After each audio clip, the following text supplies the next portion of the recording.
Welcome to the Friendly Geordie Shawarma FM edition. Hey. How are you doing, miss? Sick on this fine, windy AF day. Windy AF. So windy outside. Is it? I don't go out. You drove here, bro. I did drive here, but like I was in the car. Yeah, true. But it didn't seem that windy to me. Your own eco environment. Your own your own little ecosystem. Yeah, conditioned environment. Hey, It's windy AF, but yes, lovely. Driving around the streets of Sydney, what a pleasure. You know what I love? I love seeing all the freaks on Parramatta Road angrily sweltering in their cars. That's just heaven. yeah. Well, I'm one of those guys. That happens very often. I hate that. I hate The Parramatta that Road. It's horrible. It's the worst thing in the world. It's kind of like the road to hell because it just goes out west. So it's And there's millions that live in the West. it's like, what are they gonna? I don't know what Sydney's plan is for like a sustainable city. Dude, Sydney is actually better. Is better compared to like. I go Really? to Brisbane often because of my parents. I've Yeah. spoken about this on the pod. Yeah. And to be fair, I have gotten some support because people in Brisbane know this, dude. Brisbane's traffic is insane. Is it? It is like the thing with Sydney is it's expensive because of all the tolls that you have to pay. But if you're willing to pay that, then it's actually so reasonable. Really? I compared tell you what to I other do like. cities. Even though it's an absolute rip, West Connects is. I mean, if it was free, it'd be like incredible. It's really expensive, but it's helpful. Or even if it was affordable. yeah, It's yeah. like it's pretty expensive, these tolls. yeah, Like it's a lot. it's almost like $10 one way. If you're Yeah. doing it as your weekly grind, Oh, dude. you could spend like hundreds of dollars a week. It's almost like a rent. We've talked about this on the Friendly Geordish podcast, which is what we are on, but this is the Shawarma FM edition. But we have talked about this, how I think Jordan was saying it, how it's like what it is a poverty tax. So it's like if you're living in the West and you have to come into the city to work, you're getting smashed with these taxes to be like, you're poor, so we're going to hit you. It's crazy. It's like you're already paying for the taxes for the roads and your car and all this stuff. And It's you're like, paying income tax, you're paying property taxes, Dude. you're paying all. yeah, and sorts it's of like stuff. and I'm pretty sure West Connects is a private, I think, American company, and just to be like, pay for the privilege to go in a tunnel, it's crazy, dude. I mean, It's like crazy. on one hand, I do appreciate that they've built this Me too. tunnel network and stuff. And it's nice. There's like lights in there. But man, don't you remember when we were kids, the whole idea of like a government was they used to teach you is like, yes, people pay taxes, but then the government provides valuable Yeah. services Yeah. such as roads and infrastructure. And That you go one. like, dude, if that's the point one, like who came up with the idea like, nah, we're just going to privatize this as well? I know. It's insane. It's just crazy. Like, I never learnt about what the government does pretty much until like 2018. But like, And what is it that the government does? you just said it, roads. well, they're and- clearly not. West Connex isn't the government. But that's the thing. Like, why? It was the Libs that did that, right? Yeah, it was. It's like, did they have to? I suppose the idea was if you privatize it, they don't have to pay for it initially. So it's like this company builds it, then you pay them. But it's like, I don't know, man. That's like, it's kind of like privatizing water. I don't think that's a good idea. It's like okay, I get How am I going to make my concept, cup of soups? But then what's your point, Mr. Government? Yeah. What do you even do? Dead set. What do you even do? Yeah, so I'm sure they do a lot, but like screw. I feel bad for people from Borkham Hills, basically, because you're Dude, stuck. I feel worse for people from North Sydney because their tolls Finally. are higher. Is that the bridge? Yeah, it's like almost double. No. Yeah. I don't When I like used to it. come from the north, I don't just like that. When I used to go to Lithgow and I would come from north to Yeah. Sydney, Why'd you come from the north? just because I used to live in Kensington, And you at would the go time. that Yeah. around. Anyways, but it's pretty expensive. Hey, It is. But anyway, welcome all. And, Welcome to and the hopefully, show. I think it'll probably take a year to remind people why Jordan isn't on some of these pods, but we'll just say it every time. Like this is an extra. No, we don't have to explain. he'll be on other ones, but he's also away right now, right? Yeah, So- but I don't know if we can get too much into that one. Yeah. Okay, let's start the pod, dude. Did you watch Albanese's rockstar trip to the US? So I know of this, but I know no details. So I'm actually really excited that you're going to tell me about this because I haven't looked it up, but I'm curious. I've heard little things, but not much. I've heard that he bashed on Kevin Rudd. Yeah, so actually that was one of the most pathetic things ever. So wasn't it? So he finally got a meeting with him Yeah, he finally got a meeting with him. in the White House. In the White House. Did they like behind all the gold and shit? Well, it was more than that because what ended up happening was that all of these delays in meeting ended up working out perfectly for us. Why? Because the timing became perfect. So Why? Donald Trump was pissed off not pissed off, but he's been like pressuring every ally government to basically just up their military defense spending so Yeah. that America can make money and then I suppose you get protected from China. Yeah. And also like just buy heaps from the US, which is just his extortion racket, which he's Standard. doing. Yeah. Classic. Yeah, and Albanese was implying, at least publicly, that he's all for the idea of increasing Yeah. the defense budget, but this idea that like, oh, you have to do 3.5%. Is like, it's not the amount, it's what you're spending it on. You just don't want to waste money on that. Yeah. Anyways, and that was causing some problems, and there was other issues behind the scenes. Perhaps there was some thing of like maybe Albo was being too cozy to China. Anyway, so all of that was resulting in this delay in the meeting because there wasn't any substance to discuss from their perspective. But what happened was that this meeting was scheduled for then, and just as a precursor to this meeting, the U.S.-China tariff war just heated up, and China put an export control on U.S. for critical rare earth minerals. Right. So the Washington was going on and on about like how we're going to like come out of it. And this worked perfectly for us because we had the perfect solution for Trump, which was almost ready to go. So Right. Albo's been working on critical mineral extraction as well as processing in Australia. Yeah. And yeah. No way. So it was like, we can take it on. Yeah, so No way. so we've been working on that and we've invested some money into it, and it's at like somewhat of an advanced stage.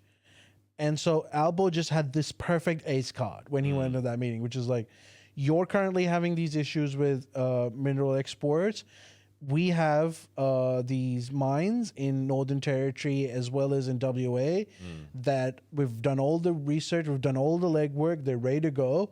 And we're also willing to give U.S. priority for the Damn. And so that's why Trump Cha-ching. became really, really pleasant That's immediately. so. It was a good meeting, you reckon? Well, yeah, the meeting was really good. Shit. But what happened in the meeting was, and that's Can what I watch it somewhere? Like, is it on? Yeah, Oh, I mean, you can watch like clips of it. You Okay. can't watch the whole meeting, Right. but you can watch the Kevin Rudd thing. Okay. So then what happens is, so the entire environment is really nice. Like Trump is like, you know, because Australians were afraid because allies have gone to Washington, Yeah. and then they've got like a drubbing from Donald Trump, where Right. they would just Donald Trump would humiliate them for whatever reason. It's in Zelensky's case, it was war, but sometimes it could just be like you have a deficit with America. Like it could be anything. So Yeah. so Albo and Australian Foreign Department was afraid that we would meet with some similar fate. Right. But it actually worked out really well because of this issue. So the timing was perfect. Yeah. And then, so Trump was really complimentary. He was saying how Australia is the best friend, and you know Albanese is a great guy. It's amazing. To the annoyance of Sky News, Murdoch Media, yeah. and the coalition media ecosystem, and that's when the Kevin Rudd stuff comes in. Right. So they were hoping to build pressure on Albanese, saying like he's ruined our relationship with the U.S. and he's Yeah. causing. That was their plan. And so all this delay was just Sky News just being like, okay, so this is going to be the story. Yeah. We're going to say how he's ruined the relationship. Trump's going to like humiliate him, whatever it might be. So the media contingent is over there, including Sky News. But contrary to what they were expecting to happen, it was all love. Right. From both ends, Trump's giving love, everyone's giving love. And so then the Sky News journalist is pissed off. So what he does is, in front of Trump, he says, are you pissed off at it, with us for anything? And Trump's like, well, what do you mean? He's like, well, there was delays in this meeting. Are you upset that we're not spending enough money on military? And, Trump actually gave an amazing response from Albanese's perspective. He said that, we've been talking about that, but it's not easy. It's not easy to just build up your military defense spending. Like, music to our ears. Being sympathetic. And just being like, but we're working on it and it's not that easy. Again, the Sky News journalist is livid. He's like, what are you talking about? This is out of syllabus. He's completely changed the script. So then he tries something else. He's like, what about the fact that the ambassador was mean to you? And so Trump's like... so he asked the Sky News... him. Is it an Aussie? Aussie, yeah, dude. Sky News journalist. Isn't it crazy that Sky News are being like, we must screw up our own country? Exactly. That is the point of it. Let me finish this and then we can get back to this because it was... I would say almost traitorous the way this happened. Oh my God. So then he says, like, what about Kevin Rudd? What about the ambassador? The ambassador has been saying shit about you. Yeah. And so then Trump's like, the ambassador? Did you say bad things about me? Where is the ambassador? And Kevin was like literally in front of him. And so Kevin Rudd's like, oh, well, before I became the ambassador, I said a few things. He's like, well, I don't like you. And frankly, I never will. Damn. And so he says that. He's like, unless you want to apologize or something like that. So then this happens. Shit. Sky News gets its bit. That's so... Allegedly, after the media left, and some people were witness to this, Kevin Rudd went to Trump and he said, I apologize for the comments. And according to them, Trump says, don't worry, all is forgiven. Pretty good. Pretty good, right? Pretty good. Pretty good. I mean, it's kind of pathetic that you have to like fucking grovel to the king like that. It is pathetic. But man, for the country, he did. Well, I mean, I'd like if I you have to be bigger than you have exactly. to. For the country, I would grovel. If I would that's kind of the job in a way. Yeah, it's not about me; it's about the country. Anyways, but so that happens, right? Now the question is like, this was a very important foreign visit for our country at at a very critical time where there's global competition happening. It's working out in our favor, and our own journalist is trying to sabotage this thing. Dude, it's so annoying. It's so annoying. Like,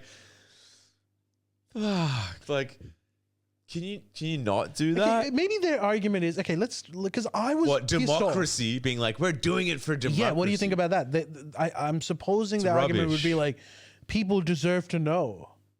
It's rubbish, dude. We're playing soccer here. We're different teams. You're on one team. If the defender starts literally kicking in the wrong direction of the team, that's bad for the team. I know, right? Like that sucks. That's bad. And that's shit. Kicking in the wrong direction and saying like, we're just keeping you on your toes. That's rubbish. That's crazy. It really shows that like they'll do anything to get like the libs in. Right? Dude, you could see Kevin Rudd sitting there and just like all of a sudden he's like, how did every barrel of gun just get... Dude, Trump didn't even know he was there. I don't think Trump even knew who the ambassador was. He wouldn't... definitely not. He only knows Australia. He only knows Australia by the Miss Australia beauty pageant or whatever. Like the world, she won, some lady. No, dude, that's hilarious. I mean... And then he probably liked it a bit. I think I went straight on Sky News because obviously it's so hard to spin this because it was such a successful visit. By the way, Albo comes back from his visit, like what the media describes as the rock star look, because he's wearing a Joy Division the shirt. He comes back like this. That's sick. He was wearing a Joy Division shirt? Yeah, when he came back. Dude, I don't care what anyone says. I love Albo. Yeah. He's great. I really like him. Like, and I it's not like I am a little less, like fanatical compared to Jordan in terms of Labor. So like, there's been leaders that I'm like have not liked, but I just genuinely like him. I think he's like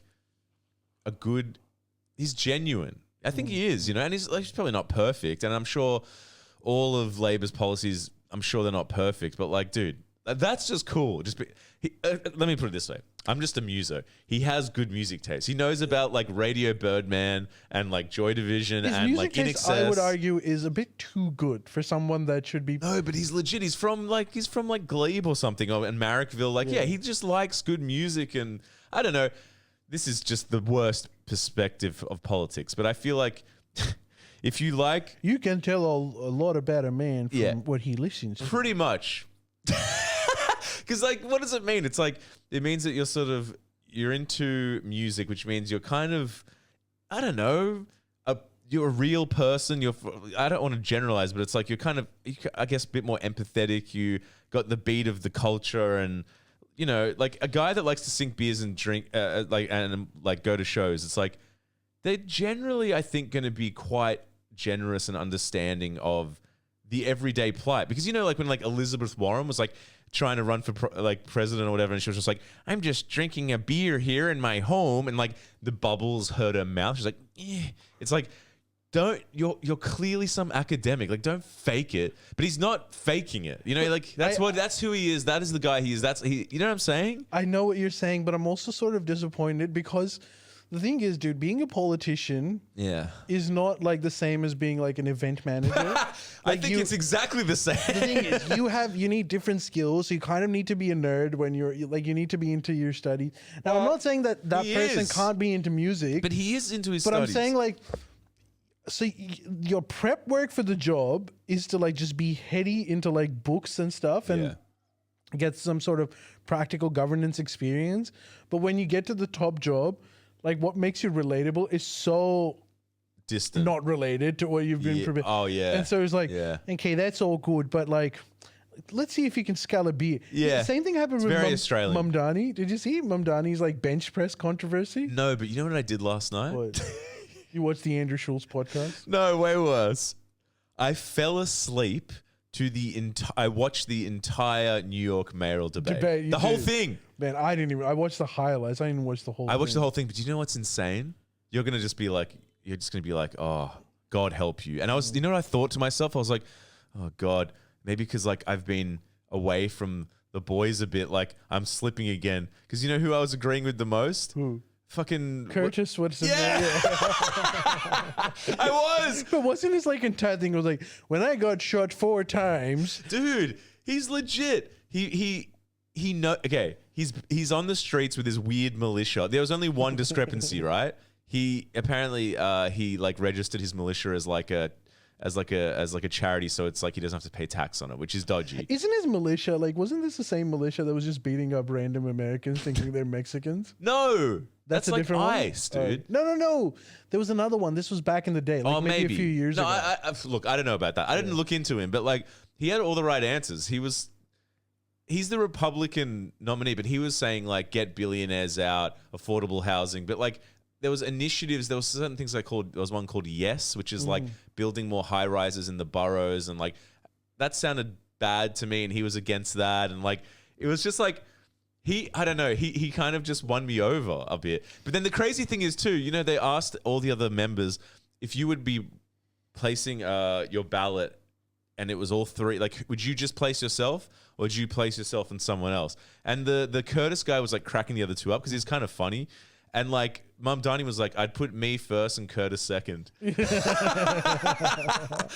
there was something, I don't know, you should watch it. Maybe. And then what did Curtis say to that? He had a pretty Just funny me. one-liner. He said just me. He No, had but heaps he of did. one-liners. He was like, don't drag me into this. Yeah. He had heaps of one-liners. He was just like, and then he was, I don't know, man. He was saying like, you'll have to watch it. I was kind of half I watched bits and pieces of it. But is he that bad? Like he was just saying like. No, dude, he's just kind of, he can't win. So Yeah. he's like Vivek Ramaswamy, why can't which he- is why like can't he win? no one's threatened by him because Republicans don't win In New York, yeah. I guess ultimately, even if what he's saying, I agree with a lot of the time. Like he was like, these initiatives are bad, these are good. We need 7,000 more police. Like to, you know, he had, and then he was saying like, move on illegal street vendors, and the other 2 were saying let them be. And I was like, no, move them on. You can't just sell fake merchandise. I was just agreeing with everything he said, but maybe it was the case of like, if you looked at his policies, they would just be, because he was saying like cut taxes, so maybe he meant cut taxes for, but he was also saying get the billionaires out. Maybe he was just saying the right things and he was funny and animated. But to me, I swear to God, if someone said who won that debate, I'd be like, give it to Curtis. I swear. I'm not even joking. And amongst Andrew Cuomo and Mamdani, I'll be honest. This was because apparently that is just the competition. This was the shocking thing. I think like Mamdani is probably going to win, and I assume he's probably the best. But like, I was really surprised, dude. What's his name? Cuomo. Apart from this, the sexual allegation stuff. You know, he just said like it was legally sound. It was legally shown to be bullshit, which is the right thing to say. Obviously, it's going to look bad on him, but Cuomo did way better than I thought he would do. Dude, I would say Mamdani came out the worst. Really? He was not answering questions. They were asking specific questions about do you agree or disagree with this housing policy initiative, this exact thing? Both of the other two, one said no, one said yes. Mamdani was like, I haven't made a decision on that thing. And he was like, boo. I'm like, he's not even making calls. Like, so I don't know. And also, to be honest, when they asked him about the they said he was anti-Semitic. His response was pretty crap as well. So, but maybe I'm just a boomer, you know? He wasn't I don't bad. know. I haven't seen it to make my mind, but Yeah. But Cuomo, I was bringing up the point where there was this weird Anyway, thing not to in shift to the that, but- mayor race. Yeah. Was Mamdani got into like a battle about bench pressing I didn't see with his that. opponent. Yeah. So he was, Qualitative, substantive. so he stuff. couldn't like lift. I don't know. It was like Right. 100 or 50, whatever it is. Yeah. How are you going to lift the And policies? so Mamdani was on Andrew Schultz's podcast, and he was like, "Dude, it is so difficult because either you bench or you don't." Exactly. So I knew that I can't do course. this. But then like everyone's like, there's no option to say no in this situation. you It's gotta like the camera's on you, Yeah. and I knew like this is not gonna work out for me. But it's and then also- he does, and he obviously can't do it. And so people's like, "Oh, I don't know if he can be the man." It's like, bro, he's not like your steroid gym trainer. Dude, they got to stop going on podcasts. Americans are insane. Benching is not a qualification for running the government. I would argue if you can bench, that's a red flag. And then I saw Because then Andrew. you have time to bench. And then I saw Andrew. You know, do you remember Andrew Yang? Yeah. Is that the Universal Asian- Income yeah, guy? he's a Universal- He's he was- good, right? And he was saying like, dude, I was getting PTSD watching Mamdani because Why? like when he's like when I was doing it, he had to do pull-ups, and he was like looking at the bar. He's like, "Can I not do this, please?" It's so fucked. Just Like, these dude, nerds be put into like a position. It's like, now that you've figured out your studies and you figured now appeal to Joe Rogan's crowd. dude, podcasters have too much power. They have know. too much power. It's like bench it, bro. It's like, why are you the determining like factor of my qualification here? You like literally like sell like edibles online. Like, why are you like some sort of like mediator of? I didn't say that, but you know what? I'm glad I didn't say that because it's just so crap. Like, It was just like, it was a little pathetic where he's like going down, but now he can't see, lift they it. got you now. But it's because I saw the image of him trying to lift, and it's. But I get it, Dude, it's literally, if you can't lift the dumbbell, how can you lift our economy out of poverty? Ridiculous. And so that's what I was- Wait, Curtis would have smashed it. Yeah, I think he would have. Yeah. But that's the thing. That is not the requirement No, for it's the not. job. I want to know. But that's what it reminded me when you were like, dude, Alba, just like his music taste, man. He should be the prime yeah, minister. it is similar. It is a similar thing. But like, If you're into a shady nasty, yes, you've got my vote. Exactly. He's not that locked on right now. But yeah, that's true. That's true. I just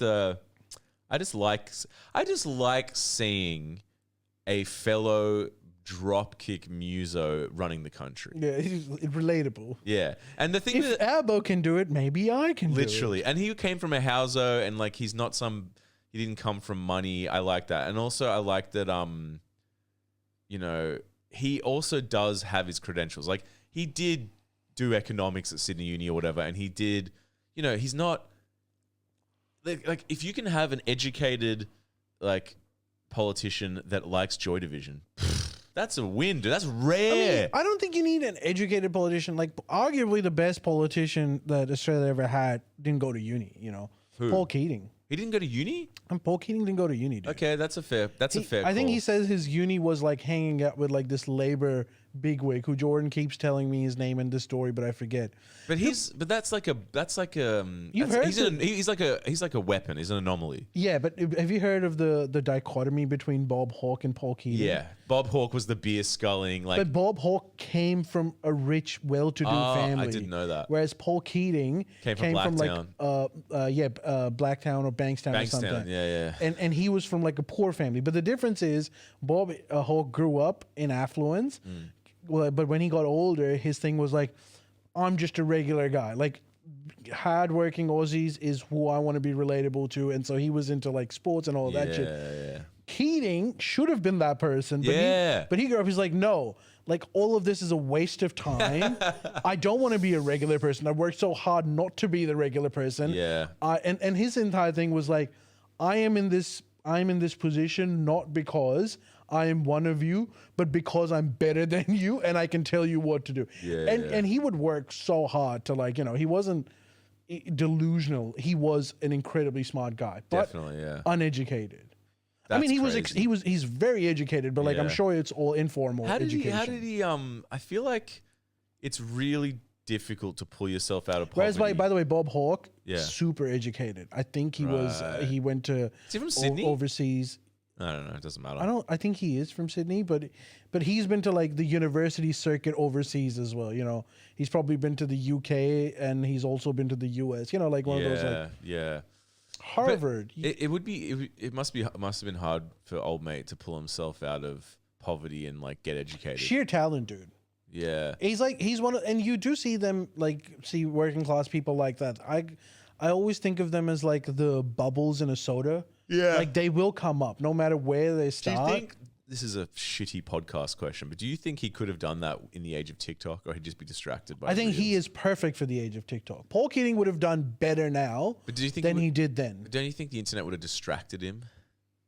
No, because he won't. Dude, he is a one-track mind guy. Kind of like Jordan. Yeah, he does. He would not get distracted. Yeah, right. He can't think of anything else but, and he is perfect for today's political ecosystem because he is so viral.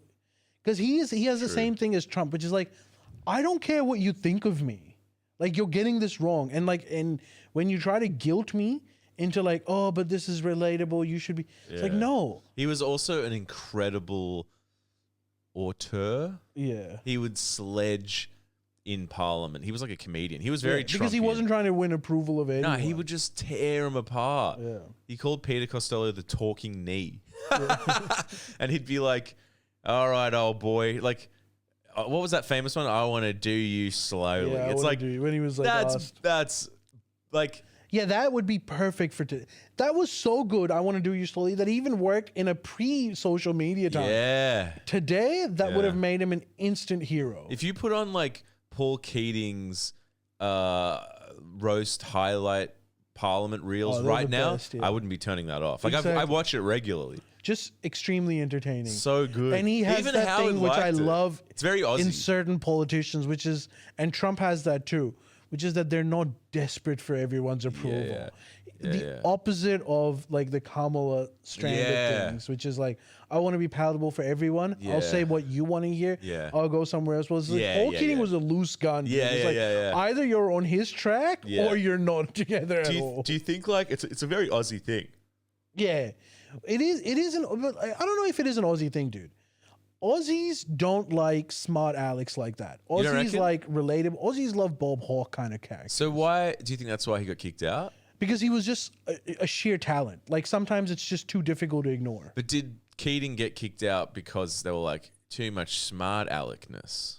Or was it Hawke that was I don't mainly- think it was Hawke too was- much smart Alecness. Right. I think Was Hawke Prime Minister? Yeah. yeah, Hawke. They How were did- both prime ministers. Hawke was prime minister before Keating. Oh yes. Okay, gotcha. Yeah. Yeah. So he was I think like politicians have a certain expiry date. Honestly, like when Yeah. you're like John Howard had that like which is like I think a decade. Yeah. Like after a decade, it just gets. And these guys, both Bob Hawke and Paul Keating, were in the public eye for so long because you have to remember like there's a lot of conjecture that like even when Bob Hawke was prime minister, it was actually just Keating that was prime minister. Keating was the treasurer, Yes. and Bob Hawke, and I don't know how true. so they were this kind of is. like this. They complemented each other. They were Right, different. right, They right. probably, I don't know even if they liked each other that much, but they both recognized that. Yeah. Like, because Keating knew that Bob Hawke can play a role that he can't. Yeah. And Bob Hawke knew that Keating can definitely do things that Being he smart. can't. Yeah. And so it worked well for them. I'm Yeah. sure there was like rivalry as well, but overall the relationship was, and they were together and in the public eye for so long. Yeah. The 80s and 90s, you know? Yeah. That like, but I bet you if Keating ran for election tomorrow, he would win. Yeah. Really? He would win. That's crazy. He is better today than he was then. I honestly think Yeah. like at the time when he was running, Bob Hawke's type of a politician was just so much better suited to become the prime minister, just win approval for everyone. Keating became prime minister. Like I said, like he shouldn't have been. It was just his sheer talent where everyone gave in. Yeah. But in today's world, I think both Bob Hawke and Keating would be on equal footing. Just social media would have amplified Keating's zingers. Yeah, that's true. That's true. Yeah. No, but I feel like Albo is a good combo of the two in a way. Yeah, sure. But like, man, I know, and I am a minority, obviously, because Australians like a different kind of politics. But I always appreciate someone like Keating a lot. Who's more. your favorite? Keating? Yeah, 100%. Right.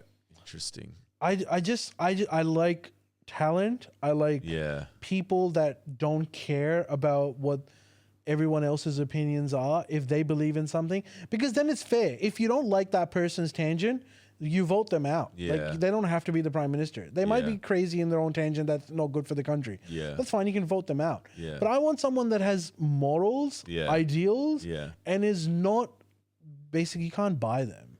I got to read that book that I got for Jordan that he's already read. It's somewhere here. I want to read the Keating book. It's funny. My dad, such a classic, like, you know, non-political perspective, but like there was something that Keating did that like reduced profitability of people's houses or something. And Dad was like, I didn't like Keating. I was like, why? And he's like, he did this thing and he lost me like 30 grand or something. And I'm like, yeah, well, Yeah, because like I'm guessing the interest rates were exorbitantly high in Keating's era. something like But that. the other thing But that he had people to- don't- he people- probably had to do that. Dude, okay, think about it this way. When you ask Aussies Yeah. what was the best time They to say be, that. they say 80s. Particularly, they even mention the times when Australia was in a recession and the interest rates were sky high, like double digits. Right.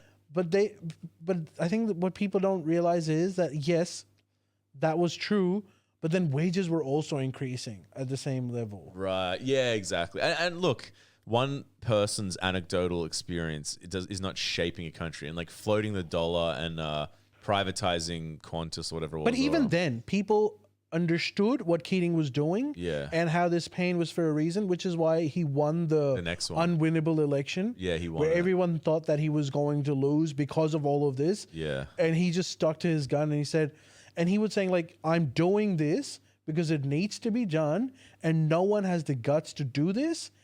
Like and he would just rubbish. And I think Aussies, to their credit, even though they personally hate someone like that, understood that this is the right man for the Yeah. era and got in. Yeah. The unwinnable election he That's was won. pretty sick. Yeah, dude, he's my favorite Aussie politician That's without mad. a doubt. I have to read more about him, but I don't even understand what floating the dollar is. But whatever. You know, I'm sure it's Yeah. it's all like Well, we can. I need to do my own research. All right, let's talk about. Okay, so, Miss, there's this L.A. issue. So there's a man who won Gavin Newsom. $2 billion in Powerball. Whoa. 2 billion Aussie dollars Wait, okay. and close to like 1 billion American dollars after taxes. He got left with like I think $656 million or something. So Jesus. his house was burnt down in the LA fires. Yeah. And so what he's done is he's bought a bunch of those burnt down houses, Yeah. and he he said that he was going to sell it to people that lost their house. Right. Initially, people assumed that, oh, this is going to be like a charity thing because he had lost his own house. But he's like, no, I'm going to sell them. Damn. And so now people are criticizing him, right. saying that, Yeah. like, you're just buying up property. See, this is an interesting subject. Just to pivot from that. Mm-hmm. There's this it's like the ethics of real estate as I mean, it's the Australian thing, negative gearing, and then like the ethics of like selling, renting out or selling places for profit. There's this band I love called Waves, and he's like this like punk rock guy. And then he did this post. He's like successful, right? And he did this post on Instagram being like, my other passion other than music is like a punk musician is real estate. And he's like, I bought a bunch of apartments in downtown LA. If you want to rent them off me, hit me up here. Like, this is like I'm passionate about this. And dude, he got like raked through the coals, like rinsed. Everyone was like, they were like, landlord, fucking scumbag, all this stuff. And then he kind of was just like, I don't think he even addressed it. He addressed it vaguely in one of his songs, being like, you don't even know me or some shit. But like, it's a similar thing. It's so hard being rich, mate. But it's a similar thing. It didn't piss me off, but it's a similar thing that in this case where it's like, if you, this is my opinion. If you're gonna chastise people for that, then you have to chastise the whole system. Because if it's bad that he does it and this guy, the Powerball guy who was poor before that or whatever, does it, and is it okay that Meriton does it? It's exactly. okay that... And at least he's a guy from the community, you know? Yeah, that's my take, right? Yeah, but like, they're okay with like, well, I guess they're not okay with that either. But like, you know, these Right, big yeah, corporations that are buying entire suburbs. Exactly. And Which it's they like- do in the whole, everywhere in the world. Yeah. It's like, you know, like even when I was in Korea, like there's this, I told you, it's like Lotte. There's a company called Lotte, and it's like Lotte Castle, which is apartments, and Lotte World, which is literally their Disneyland. It's sponsored by like, it's like Meriton Disneyland. Lotte this, Lotte that. And I mean, Koreans are probably different. They're just like, they love it or whatever. But it's you're either all or nothing. Like, don't have a go at this guy if you're not also going to be like, yeah, I also hate every other company that's doing this in a way larger scale and probably in a more rip-off way. So like, you know, I don't know, man. Like, it's like you got to invest in something, I suppose. I don't know. I'm not saying it's a good. I'm not saying it's like it's moral to Miss, do. you but win the lotto. Yeah. What are you doing with your money? How much money, Same money, $656 million. dude? If I won $650 million, Yeah. I'd sit on this very couch with this expression till I die. Go, ready? Go to Yeah. camera me. Yeah. And then that's it. Until I die. I die. You got to give me something. Tell me I'd what you're spending I'd money shit on. and piss myself, and I'd die of starvation from shock. What are you doing with the money? Dude, Tell if me. you have that much money, Yeah. well, how much? 650 million? 650 I've never. million. Dude, you know, okay, this is the thing that people don't realize. More money, more problems. Like, Dude, they did a survey of Yeah. lotto winners. they all lose it, right? No, not only do they lose it, but in about 5 years' time, even if they do have the money, they're almost always unhappier than what they were before they won the money. I'll tell you what I'll do, really, okay? Okay, I'll tell you straight up. I'd pay off my mum's house. Parking fines. This is what I do. I'd buy a large coffee. No. Extra large coffee. Extra shot. You know what? I'll buy the cafe. Yeah. You give me free coffees from now on. No, I do. Oh, it's just such an astronomical amount. I can't even get my head around it. I'd pay my mum's house off and give her like, I don't know, Enough to retire. more than enough. I'd give her like literally enough money that she couldn't spend. Okay. Do the same for my dad. Because he, you know, he's not like, my parents are, my mum works like two jobs full time. She's like, I feel so much shame that I can't help her more in her life because she's still working like a 30-year-old. My dad still works too, but like he managed to just recently pay off an apartment over 15 years in Sydney. But I would anyway. I'd help them both as much as possible, and my brother, I've got family. My family in Croatia are all poor as shit. Oh, really? You're gonna pimp their houses as well? They're poor as shit, dude. They're poor, man. They're poor. My mum like sends them money and stuff. Yeah. Another guilt. I should say. I'd make sure my family are all taken care of. Then like I'd make sure I'm taken care of. I'd definitely I'd set aside a big chunk for my music career. And How much? You have 650. I don't know, millions, bro. How many millions? Like 10? 10 million. Okay. I'd definitely donate a massive chunk to charities. I swear. Because that's an insane amount of money. And sustain and environmental stuff. Like I try to buy some of the Amazon and let no one can touch it, that kind of stuff. Okay, wait, when you say you're gonna set yourself up, what are you gonna do to set yourself up?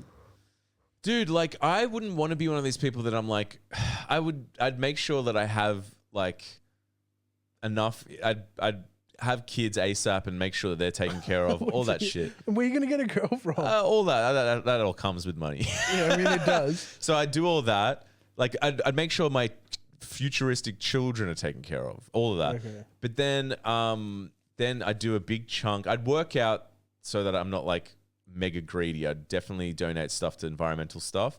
Maybe I would and I'd also like put a bunch into Jordan, being like, hey dude, you helped me. I'd probably give you a massive chunk, be like, you want to build a media empire?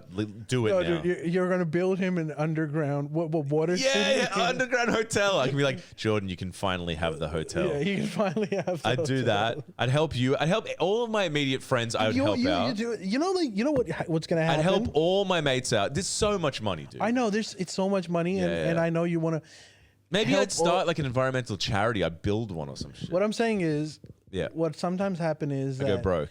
No. It's not even about going broke. Everyone that you want to help, it will fundamentally change your relationship with that person. That's true, but dude, it would also change it if I was like, sorry, mate, this round's on you. Yeah, but like you have to do it like very carefully. I'd do it. I'd think about it in a whatever, an ethic. I'll do it carefully. I wouldn't just be like. Just ask, I'd just give him big chunks or whatever. And then. So initially, you're going to be loving it because every one of that relationship is going to be like big up into you. And then you're going to be getting calls. Hey, Miss Lo, what are you doing this? Like, we can do that. Like, that's not why I do it. I know, that's not why you're going to do it. Yeah. But you're going to initially be like, oh, this is great. Yeah. And then you're going to be, and then in a few years, they'll have some issue and they'll be like, hey, Miss Love, like, I've got this issue. Can you help me out? And I'd be like, hell no, dude. I gave you $4 million. And then they're going to be pissed off at you. That's fine. Screw them. So your relationship, which was fine when you were poor, is now fucked Too bad when you're rich. And they also have $1 million that you've given them. Yeah, but dude, that's more money, more problems. More money, more problems. I'd cop the problems. A lot of people... Dude, I almost wish... And then I'd do some other shit. I can't think of it now. What would you do? That is so difficult for me to do. I know what I would do for myself. You chuck it in Sydney Harbour. I don't know what I don't know how to manage it for others for the same thing. Yeah, but screw others. Help them how you can, and then that's that. Yeah, but I don't want to nuke my relationships either. I'd nuke them. Man, you'd almost want. I know this sounds ridiculous to say, but you'd almost want it not to happen to you. It's not ridiculous. It's not ridiculous. That's how strongly I feel. You know what, bro? I wouldn't want that much money.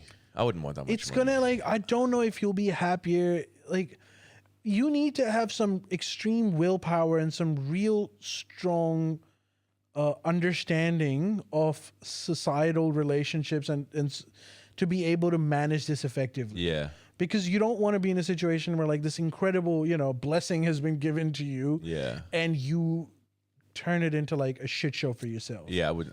Because you've seen that happen, right? Your own friends miss when they get a windfall earning, how that goes. Yeah, it can happen. Yeah. It can happen. But I think that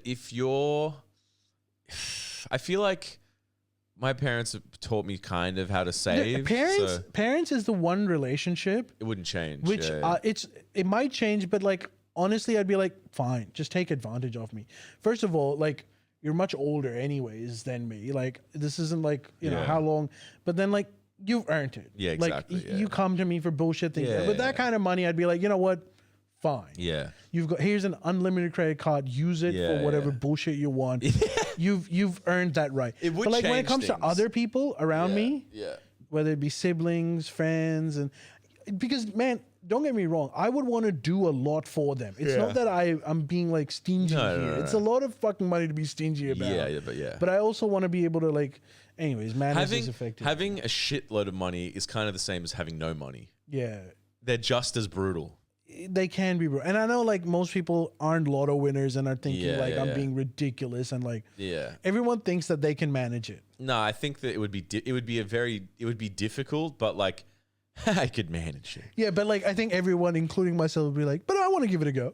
I could easily manage it, dude. I would just like I wouldn't like I would give it away or put it into some initiatives majoritively. So it wouldn't be this weird, you wouldn't turn into this weird Mr. Burns character with like tissue boxes on your feet being like, they're all covered in germs, aren't they, Smithers? Like you don't want to turn into that. But dude, believe me, it'd be sick. And Apparently, another thing that and I'd happens prob- I'd- is you I'd- become lonely.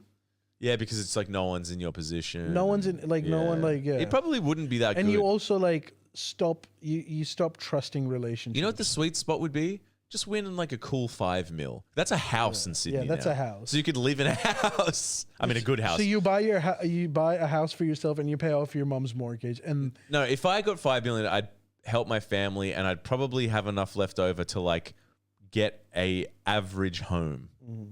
And then, dude, that's mad. And then no one's gonna be pissed at you because you're like, yeah, dude, I just like got rid of these like annoying things which waste people's lives, which are like mortgages, basically, you know? yeah, that's true.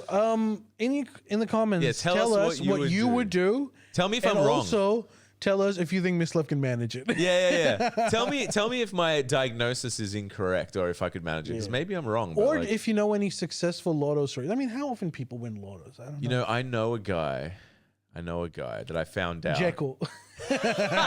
He wants something too.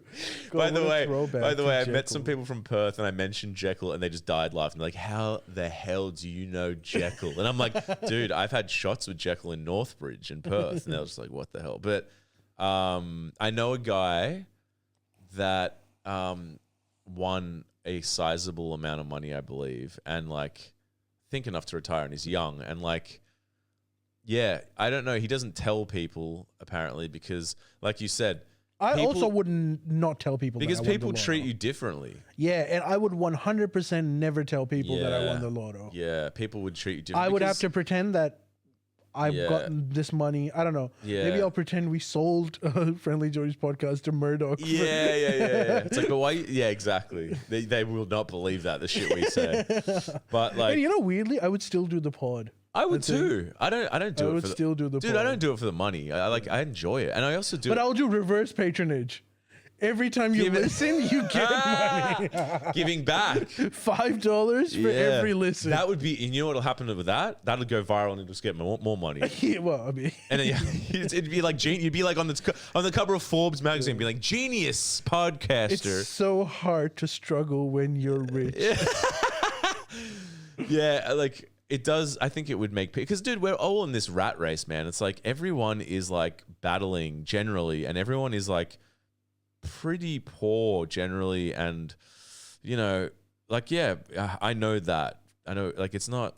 It's a bitch out there. So when someone's like, yeah, man, I just like live in a house for like just go. It's like you'd be like, screw you, dude. Like it's just natural. I mean, even I thought that a bit. I was a bit like, you know, like I'm like, you can get the coffee. But that's kind of like, is that wrong? Yeah, it is a bit wrong. You know, it is technically. Because how do you yes. gauge someone's charitability? How do you know what they've done? How do you know And what? you know what? I've heard a lot of rich people make this criticism, particularly Yeah. when they hang out with their friends who aren't so rich. Yeah. It's like they're saying, I know that I'm rich and I know I need to take the tab. I get it. But I hate the fact that no one even makes the effort to reach to their wallet. You know, that's what Jordan says. Is he- Jordan's like, I'm so sick. I just want one person. So sometimes I'll do that. I'm like, I got this one, man. Just for the novelty of him being like, oh, that's nice. That's a nice feeling for someone else. You know, because it would be like, it's kind of like a lot of life is just this, what do you call it? Like, it's like not rituals, but, you want to break up patterns. Like life is just patterns. Like get in the car, you know. Like even today, like I had to drive somewhere to get here before, and I went a different way, and I'm like, that's nice. I need variety. So even if like pulling out a card for someone is the pattern, it's like I just want to like, it's not about the money. It's just like someone doing something different, you know. So I get that. Hey, speaking of struggle street, this is actually a question that I have with you, Miss Love, and I think as someone that is currently in a financial crisis, let's not mince words here, such is the situation.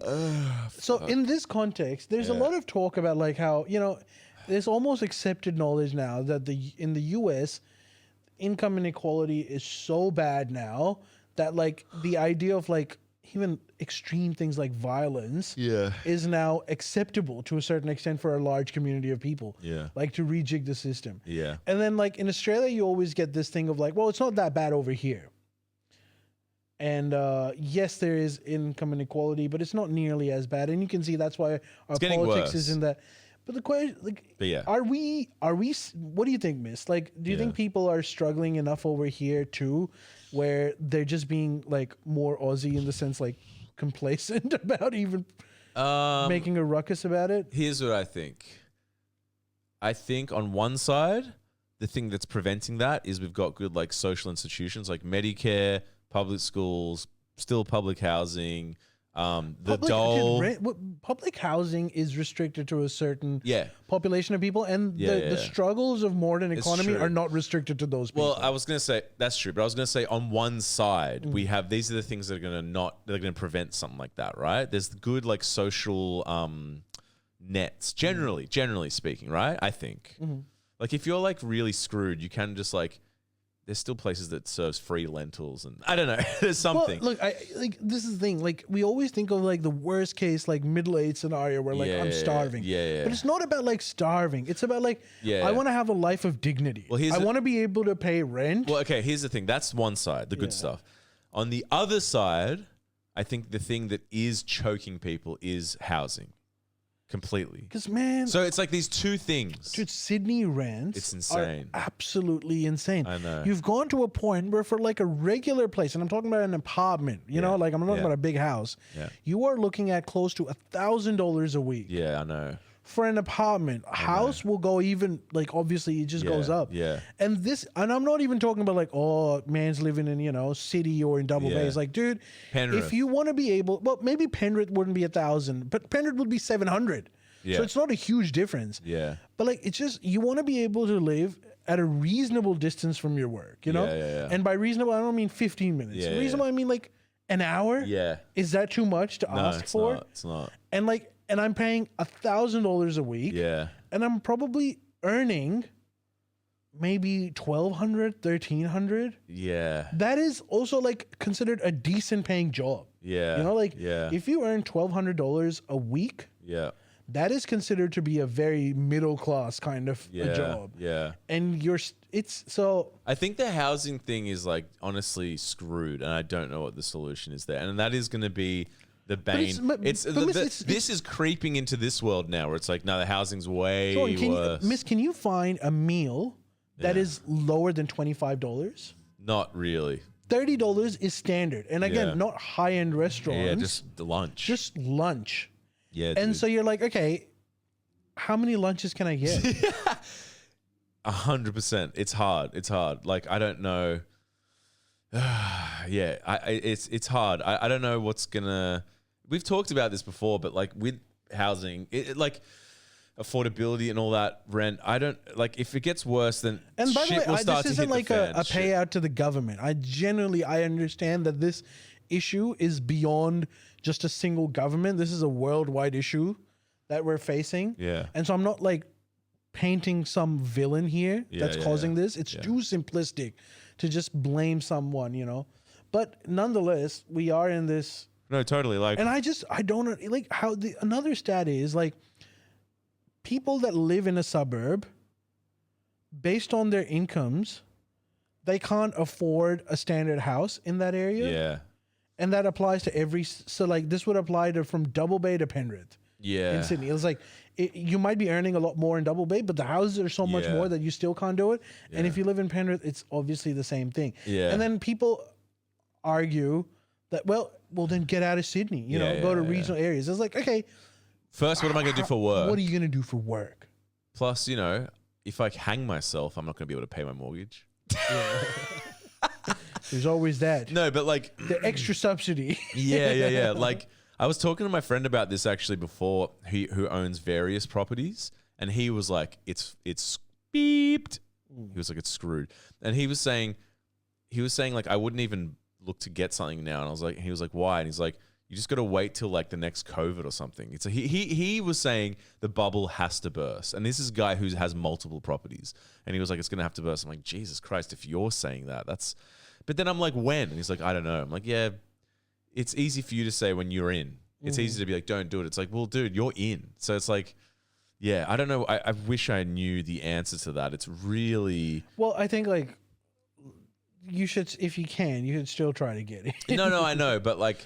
I mean, you might not be able to get a house in Sydney, but you know, you can Yeah. get a house somewhere Yeah. again in regions where you can't afford it, and then you know, Yeah. hope for the best. What are you going to do? What are you going to do? But I don't know the answers to those things. And it's like, that is the thing that is screwing. I think soon it'll get worse and worse. And maybe Australia will get to the point where it's just like getting a little bit more violent and like America, because we'll be pushing ourselves into that situation where people don't like the feeling of like, I have to rent for life and being completely upholden to like my landlord who is like charging exorbitant rent. And yeah, I don't know, man. I don't know. I really This don't guy know. seems, you know, this guy, No. he's okay. So this guy looks like a is, property he's an owner. economist. His Yeah. name's Justin Wolfers. Economy? Yeah. Yeah, he lives overseas. I think he lives in America.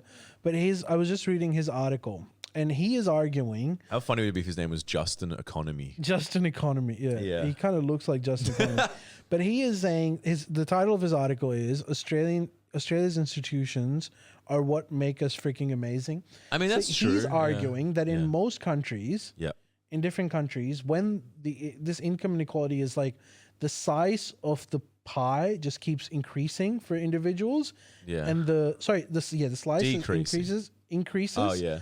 But the size of the pie decreases. Oh, right. So he's like, for example, comparing Australia to Argentina, which sort of started off in the previous centuries as like similar kind of resource-based economies, but like how different directions. So he's saying that in Australia, first of all, we take a few things for granted, which is that our voting system is such Is good. that have to vote. everyone has to vote. Yeah, It yeah. happens on weekends, so you can't get like these little outliers Yeah. like Trump that come in and Yeah. spoil. And also like because of preferential system, he's saying that arguably the reason why Trump got elected was because all of his other Republican opponents went for like the never Trump vote bank just got like divided into so many. And he's like, in Australia, because of preferential voting system, that doesn't happen. And then he's also saying like there's a lot of unwritten like conventions and constitution that are well functioning in Australia to the point where like we divide our resources relatively better compared to others. Yeah. So he's arguing that Australia will always be in a better position I think that's true.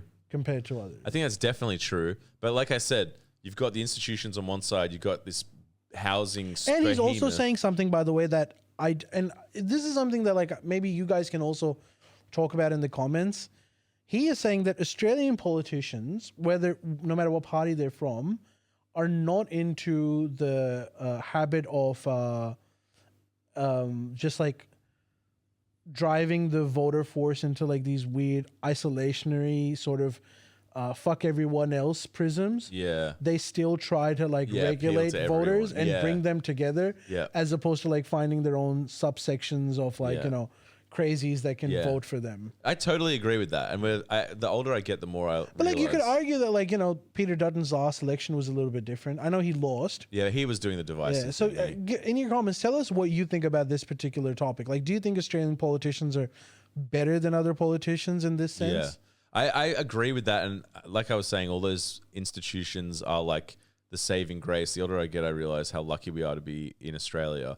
But I think the housing, like how living somewhere shouldn't, it can't just be a portfolio investment. It's like literally where you live and sleep. It should be priority. So that I fear, and Jordan would be better to talk about this, but I fear that is encroaching on these institutions that are sort of like safe havens. It's like, yeah, because you can have all these safe havens, but if a house is $4 million, it's irrelevant. Yeah. Not irrelevant, but it's like, it's starting to dwarf, like, we've got Medicare. It's like, yeah, but I can't afford Medicare because my rent's $500 a week. It's like, but we've got Medicare. Yeah, because these are like essential things, right? Food. That's what I mean. Shelter. Housing. Housing food, should be. shelter, and Housing. and clothing. Clothing. Yeah, but Yeah. so you don't think housing is essential? Well, shelter is housing. yeah, right. Well, yeah. So what I'm trying to say is like if you are missing out on Yeah. one of these, Yeah. that's a massive problem. Exactly. So like we're good in a lot of things, but I think that the housing thing we've just probably, I think from what I know because of Howard and his like whole Ponzi scheming the housing market, it's like we are like that's becoming a real issue and encroaching, and like maybe, you know, it might screw the country. I don't know. Yeah, it's a scary proposition. Yeah, it's really But like again, it's not unique to us. It's not. Where else is it happening? Hey, dude, first world, Yeah. Western country, Actually, yeah, Japan. everywhere. and, Housing Korea. is if you're in the first world or traditionally rich economies, U.S., UK, Western Europe, New Zealand, the housing is an issue everywhere. Yeah. Do you want to hear a sad story? What? When I was in Korea, I met this girl. So my mate met her through like couch surfing or whatever, and we were just like hanging out with her for a bit. And she was such a nice person, but she was like, "Oh yeah, I'm kind of don't know what I'm gonna do." She was like, she inherited her house from her parents, and then she had a partner, and the partner convinced her to take out a loan on her house to help him open up his own restaurant or like their restaurant. Mm-hmm. And she was like, "Oh, okay. Like it's gonna be like a huge loan on the house. Like it's gonna be expensive." But he was like, "It's gonna do really well." Blah blah blah. Anyway, they did it. The restaurant went under. He not only broke up with her but just disappeared.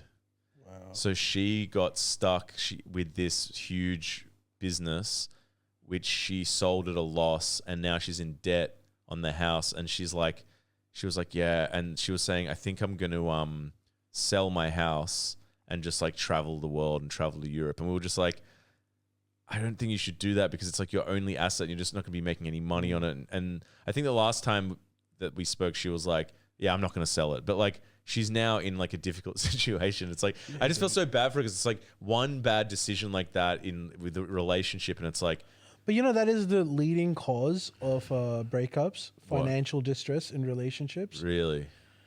Yeah, right. Man, like, and this is Yeah, such but it a- was her distress. He just took her money. He didn't. well, no, he can't. But Yeah. that happens in relationships, you know. Yeah. What, And someone so- screws someone, basically. Yeah. Yeah.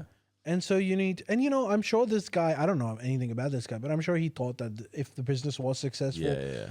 and this is the exact thing that I'm talking about. Relationships become different Yeah. when there is money incentives involved. Yeah. So this woman did something that was great, right? Yeah. Her husband or her partner Yeah. was looking to establish a business. She could take out a loan. Yeah. Everything. And why would you not do it for someone like your partner? This goes back Yeah. to the lotto segment. Yeah. But she did something really nice. And what was the result of that? Exactly. Not only is she in debt, Yeah. the breakups happen.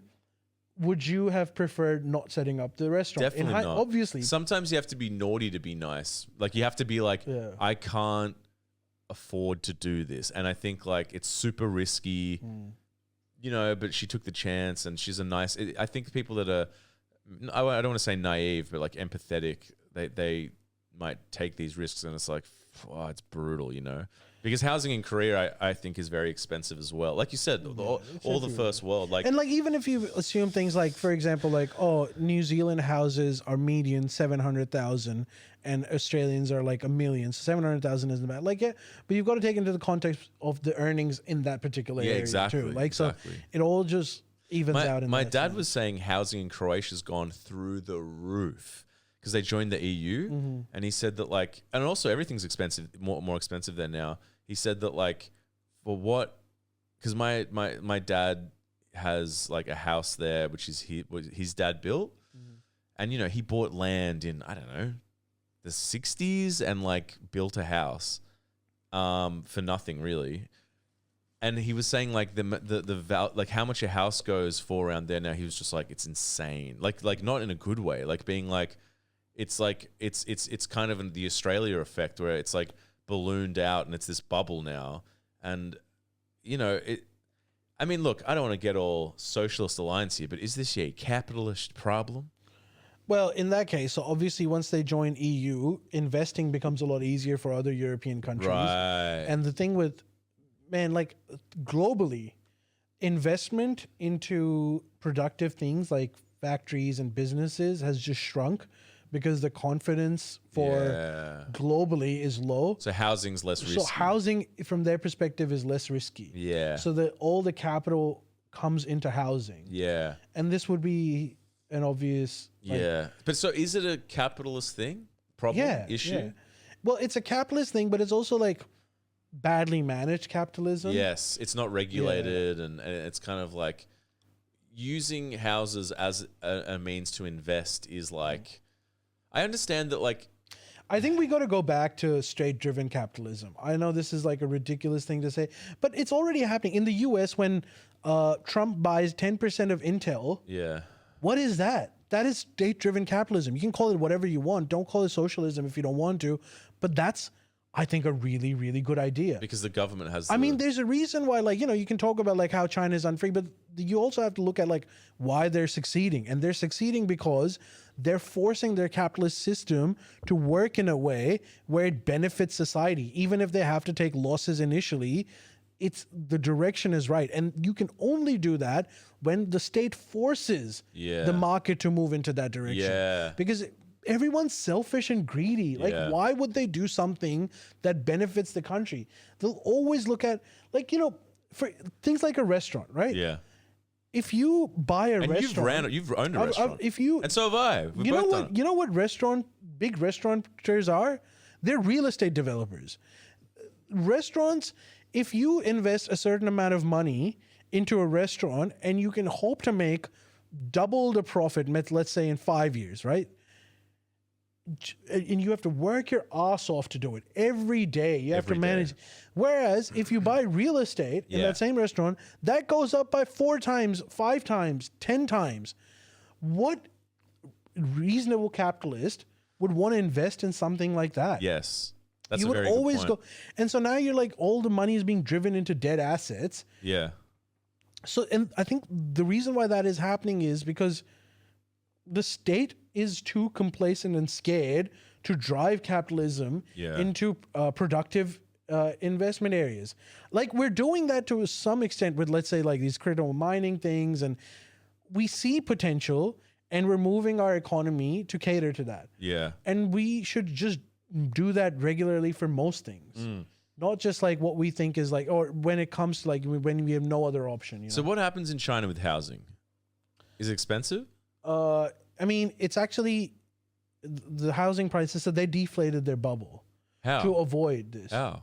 So the Chinese investment into real estate was growing same way for us, which is like the government was encouraging banks to give out home loans. It also set up the system where like owning a home was the way you become rich, right? And so they saw, and so what triggered, so when Trump got elected in 2016, they realized that like, oh, all of our supply systems are unstable because we're at the realm of some U.S. president that will decide whether they want to trade with us or not. Yeah. So because they were so vulnerable to that, what they did was the state made a decision where they sucked out all the money from real estate, which, by the way, caused several huge real estate businesses to collapse and reduce a lot of savings for many Chinese people who were buying in this. And so the real estate market in China has gone down. But at the same time, they used all of those funds to start investing into like technology industries, which was not profitable, right? But now the consequence of that is they started doing this in 2016 and really swung into force in 2018, where now they're seeing the dividends, where yes, they lost out on a lot of money from real estate, savings went down, but they now dominate the electric car market industry. yeah. They dominate the critical minerals industry. They dominate, like, they're competing in AIs. This was only because the state decided to invest money when the Yeah. capitalist wasn't willing to do it because the natural conditions were such that they were more interested in real estate. Yeah. Just keep building that. But they did it and they're better off. I would argue they're better off. And you could still buying property in China is still a profitable enterprise. Well, it's less profitable now. But it's still profitable. In long term, yes, it would be profitable, but it's not like a money making scheme like it is in Yeah, Australia now. yeah. It was, by the way. A few years ago, it Right. certainly was. But that's a that. good thing.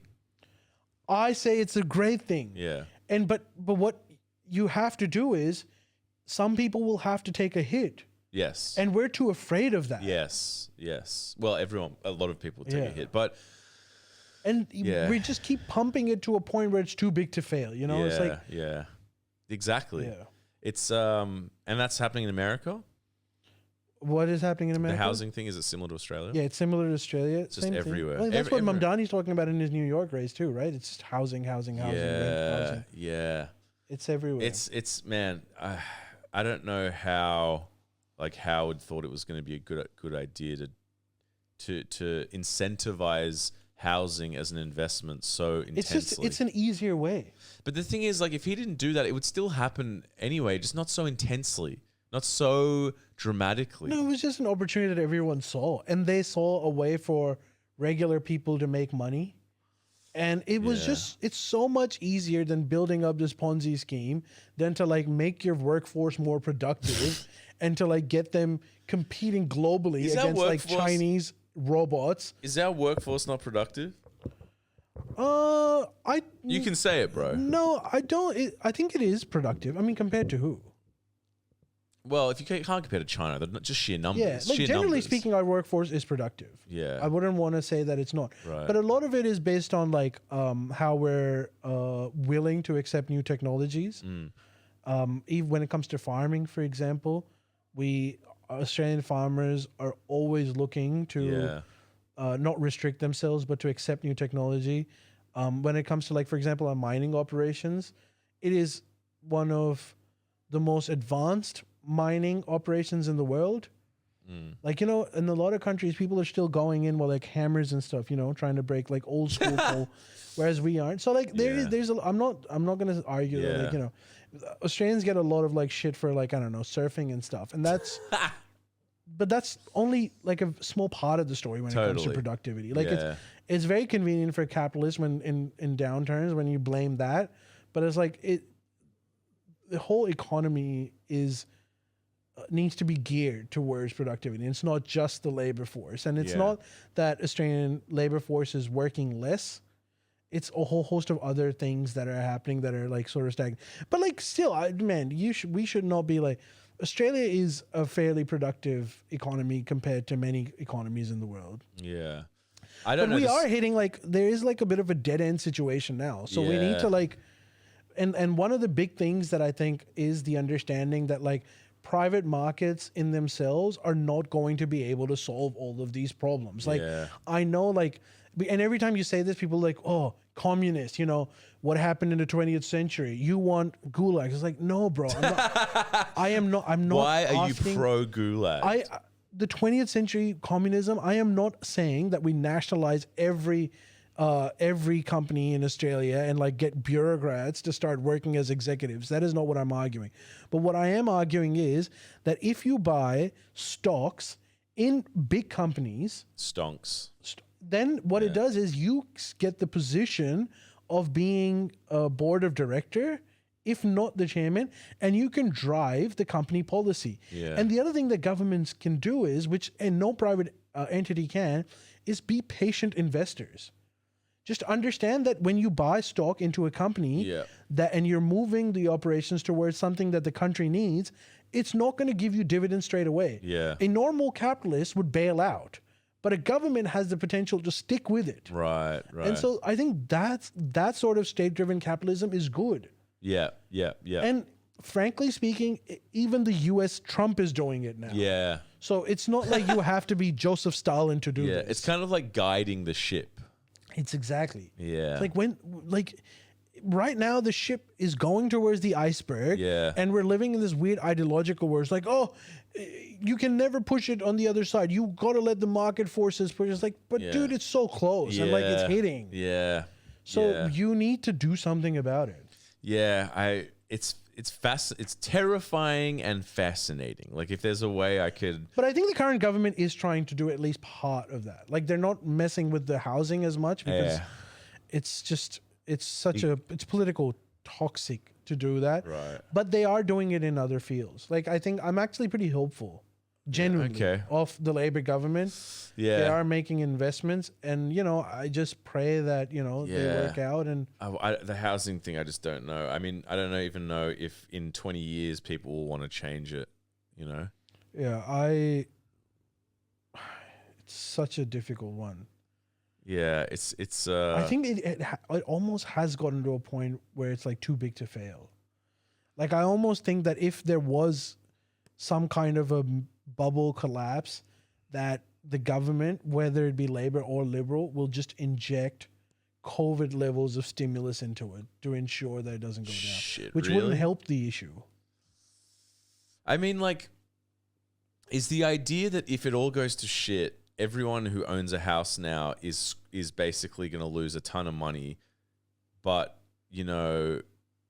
it's like they take the hit for opportunities for other people to get into it. That's going to be it. Like a lot of boomers won't be able to capitalize. So if there was, let's say, a big correction in the housing market, a house that was worth, let's say, 1.5 million is now worth 800,000. Yeah. That reduces the investment, or sorry, the savings for Yeah. everyone, right? Yeah. Everyone that owns houses. Yeah. But what that does is it also frees up a lot of that investment that was going into houses, where these capitalists that were like buying houses because that was making the money. It's like, okay, well, that jig is done. Yeah. We've got to do something else. And then they might put it into productive things that will help the economy in the long run. But obviously boomers aren't going to be able to benefit from that. Yeah. Their gig's done. Isn't there a way to kind of like stop like, you know what would be sensible? Just like, I think it's negative gearing, whatever. You can negative gear one house. So you can buy a house and then use that equity to buy another house. But that's it. I think that is the strategy that I think a few like Yeah. grains have a similar kind of thing. But you can't, but The like, unions, if there's a few unions that are advocating for that, because as soon as you get to like, you own 8 properties and it's like, dude, this is like, it just seems like unfair to. It just seems kind of crazy. It's almost like getting 10 credit cards and then paying one off as you get the other one. It's like, and then one person can't get one credit card. You know what I mean? I mean, like you got to think about it this way. Like up until like we have been encouraging people, Yeah. certainly in the Liberal government, of taking out money from their super to buy houses. yeah. So can you imagine the chaos that would create if housing? No, why? collapsed? Oh, because everyone would just buy more. Well, no, it's because people literally took out their super money to put into housing. Oh, and then if that the goes to housing prices- shit, then you lose all your savings. Exactly. So that is Shit. a daunting task for any politician. But the thing is, like, Jesus you Christ. got to do something something because, Yeah. like, it's unsustainable. You're just Yeah. kicking the can I and making it bigger for like. there's some smart people in this country. Surely they have some solutions. Surely. I think the idea that their solution is like you can't screw with, well, not everyone, but like Yeah. a chunk of them, you can't screw with the property market.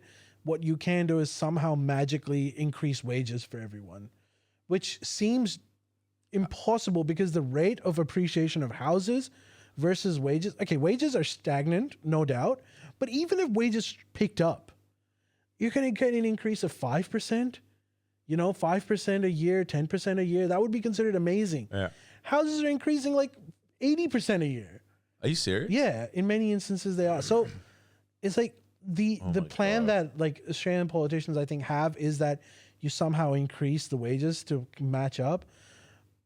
And the other solution is, which I think is a more reasonable one, is just like increase supply. But again, how do you do it? Like there's not, you would need Yeah. way more tradies. You would need, Oh, like in terms of housing. yeah. Oh, So you increase the God. supply. Man, it's So, a very yeah. complicated thing, It but like, seems. I mean, if if the value is rising that highly, all these things are band-aids. none of these problems sort of appeared, overnight. Yeah. So I wish someone had told me this maybe when I was 10. what would you have done? Not when I was 10. When I was like 18, I wish my parents sat me down and like, listen. This is what's going to happen in the world. Don't go to uni. Don't do it. Just like earn as much as you can now. Just work hard. I know it sounds crazy, but just like work as hard as you can. Don't waste your money on that shit. I would be in a much better position. Yeah, but like you've got to understand, it's not just your parents. Even Warren Buffett doesn't know what's going to happen. Yeah, right. I think It's he like- does, bro. So like people always say like I was watching this like interview where like someone was saying like to a financial expert, like you've been advocating that people put in money in like SP 500, get a dividend of 5%, or like increase, try to get like a promotion to get their wage and invest into this stuff. If you had just invested this amount of money in Nvidia, you would have 20,000 times more than what you've been arguing. Yeah. And the financial advisor had like the perfect response, was just like, yes, you're absolutely right. But I didn't know NVIDIA. No one knew NVIDIA was going to do this way. What is NVIDIA? NVIDIA is like an AI, like Oh, a yeah. But I didn't tech know. company, Yeah. which is like the That's- largest company in the world. And it Yeah. sort of grew in the last 5 years. Yeah. So like if you had invested like $100 Yeah. 5 years into it, that $100 would be in millions. now. Yeah. Like that's the sort of Jesus. appreciation Jesus. that company got. And so everyone was like, oh man, if I just knew Google, I'd invested in Google. It's like, Yeah. bro, no one knows Yeah. what's going to do well. Even if you identify, like people go like, okay, I've identified AI is going to do well. It's like, you don't know which player in AI is going to do Yeah. well and which player is going to like die. Exactly. So it's sort of ridiculous, just like being I like, know, that's true. I wish I knew this, or I But wish come I on, knew that. housing was a no-brainer, dude. Anyone could tell that housing was going to go up. Maybe not Yeah, that much. but which is why like people have always invested in housing. I know, but it just wasn't stressed on my generation at all. Dude, every boomer is constantly stressing on this. What are you talking about? No, not to me. I think boomers just like Not my every time you parents. ask them like for financial advice, they'll just point to their That's house. now. They're like, look, this. Yeah, but in This- 2008, no, maybe not me. No one told me shit.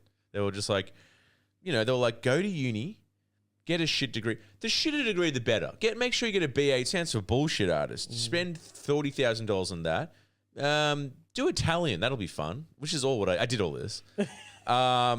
Failed Italian. And it's like, that's what you want to do. I'm like, this is the worst decision like ever. Really is. Especially someone, it's just in my position, like just the worst advice, and that was just like, I mean, that was misguided from my parents because they had this like Soviet hangover. They were like, work hard, Zoo Troy, and you'll make a shiny silver penny. I'm like, dude, the education system here's a joke.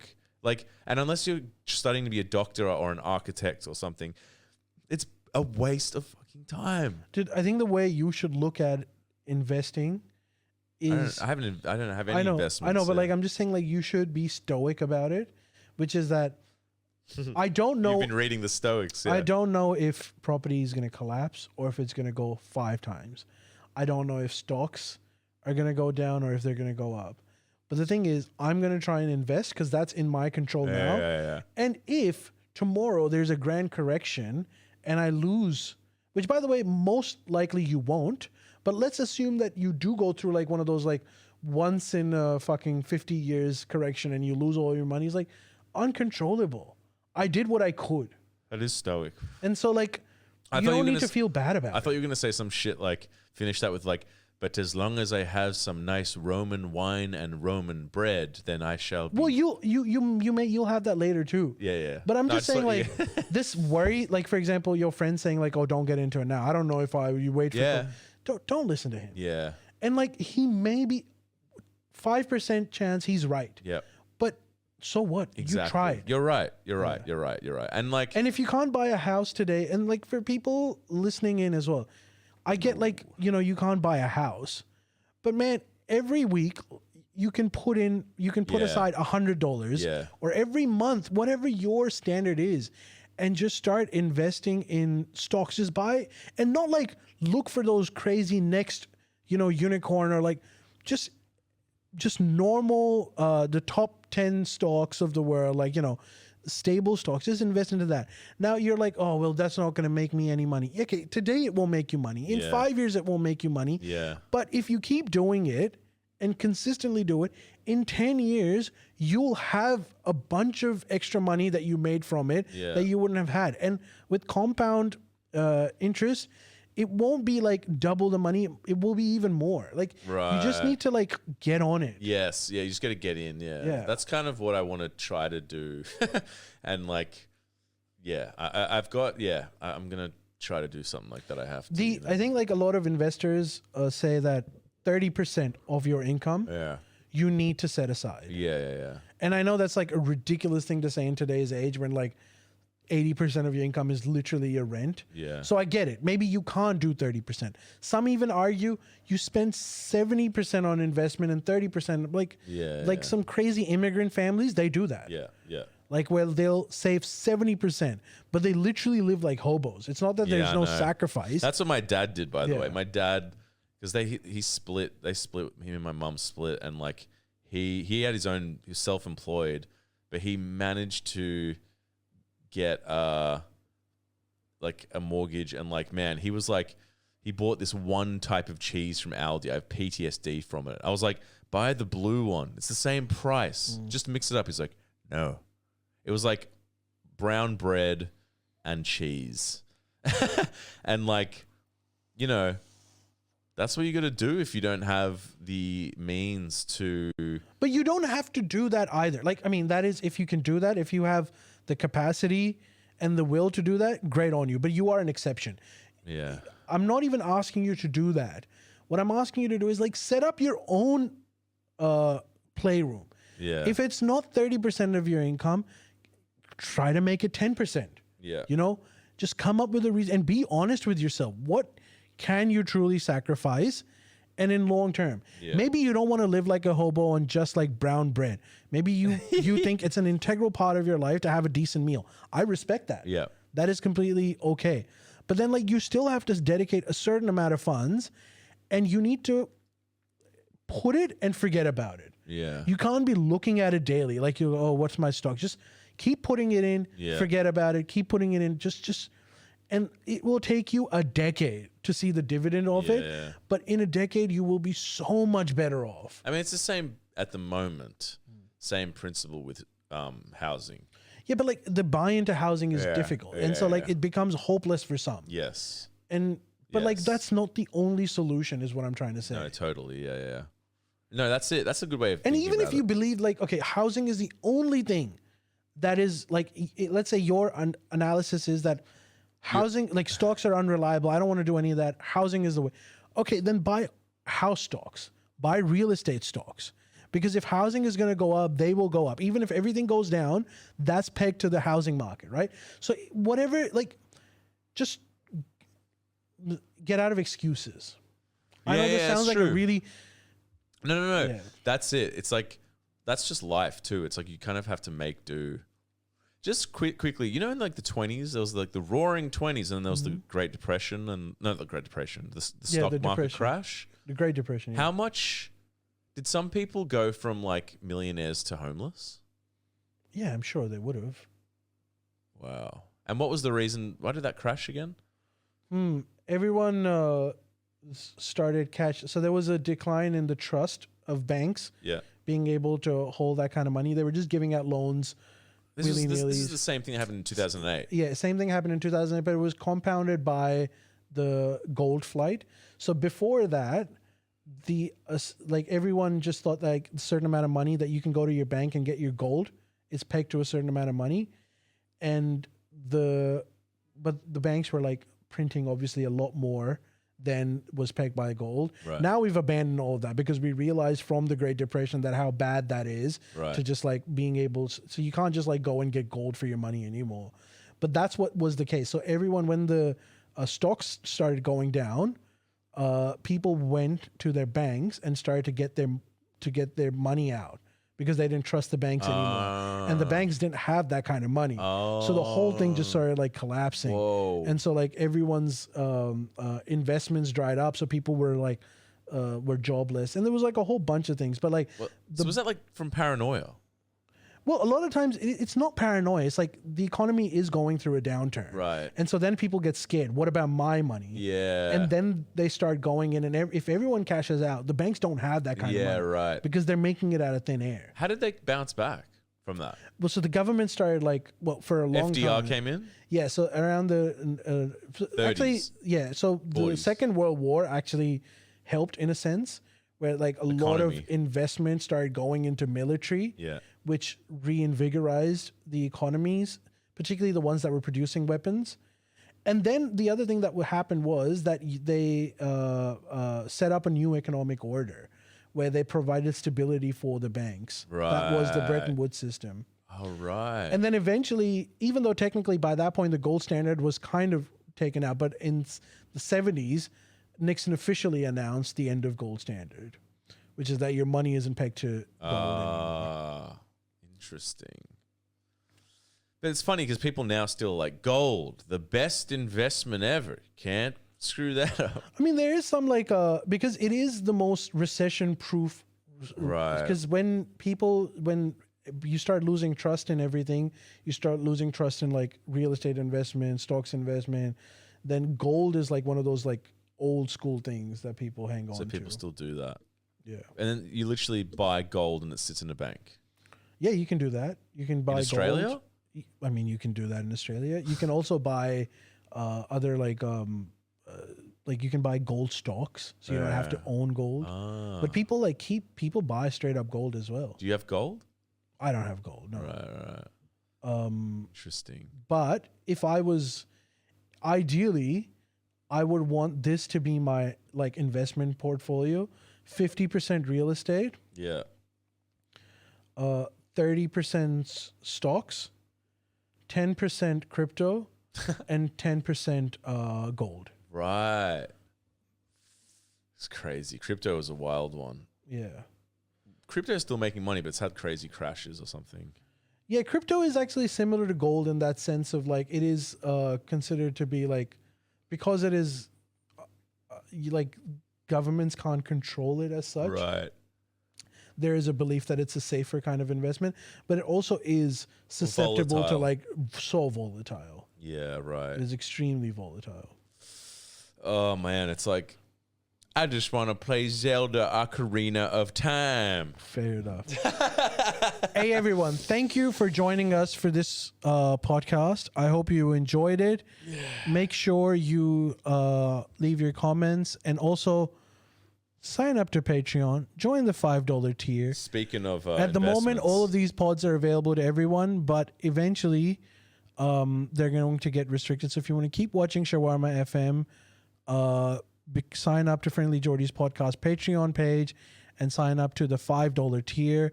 Or if not, then at least just support it, and you can even join the $1 tier, and you still get early access and updates and all of that sort of stuff. we're expanding and what do you call it? Yeah, we're expanding our portfolio. We're expanding our content portfolio. portfolios. It will help both of us financially as well, because things have been rejigged, and yeah, we have to But tune in keep to our jobs. the Friendly Jordy's pod, and then tune into Shawarma FM. See you guys. Take care. Bye bye.